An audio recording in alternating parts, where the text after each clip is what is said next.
மனிதன் பிறக்கும் நாளிலிருந்தே வளர்ந்து செல்லும் பாதையில் பல சவால்கள் அவனை எதிர்கொள்ள காத்திருக்கின்றன. வாழ்க்கை எப்பொழுதும் எப்படி மாறும் என்பதை யாராலும் முன்கூட்டியே சொல்ல முடியாது. ஆனால் ஒரே ஒரு சத்தியம் மட்டும் மனிதனை முன்னேற்றி வெற்றியின் பக்கம் கொண்டு செல்லும். அது ஒரு மோட்டிவேஷன் அல்லது அது ஒரு உணர்வு, ஒரு பாசிட்டிவ் திங்கிங்ஸாக இருக்கலாம். முன்னேற்றம் என்பது வெறும் வார்த்தை அல்ல, அது மனதுக்குள் எரியும் ஒரு சிறிய தீப்பொறி. அந்த தீப்பொறி தான் சாதாரண மனிதனை அசாதாரண மனிதனாக மாற்றுகிறது. உலகில் பெரிய சாதனைகளையும் சாதித்தவர்கள் அனைவரும் தங்கள் வாழ்க்கையில் தோல்விகளை சந்தித்தவர்கள். இது ரொம்ப முக்கியம். ஆனால் அவர்களை வெற்றி கொண்டு சென்றது அவர்களின் உறுதி, முயற்சி, நம்பிக்கை.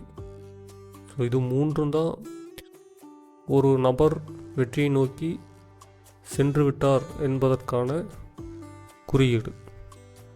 வெற்றி என்பது ஒரு நாளில் கிடைப்பதல்ல, தினமும் ஒரு சிறிய முயற்சி கூட நாளடைவில் பெரிய மாற்றத்தை உருவாக்கும்.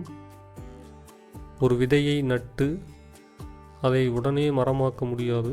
அதற்கு நேரம், பொறுமை, நீர், சூரியன் ஆகியவை தேவைப்படுகிறது. அதுபோலவே மனிதனின் கனவுகளுக்கும் முயற்சிக்கும் இடையில் பொறுமையும் தன்னம்பிக்கையும் முக்கியமானவை. எவ்வளவு சிரமமும் எவ்வளவு கஷ்டமும் வந்தாலும் இது முடியாது என்று நினைக்கும் தருணத்தில் நாம் தோல்வியை அடைகிறோம்.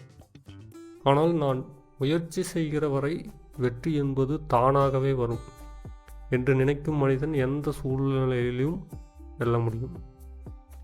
தன்னம்பிக்கை கொண்ட மனிதனின் திறனை உலகம் தடுக்க முடியாது. வாழ்க்கையில் முன்னேற வேண்டும் என்றால் உங்கள் மனதை நீங்கள் வெல்ல வேண்டும்.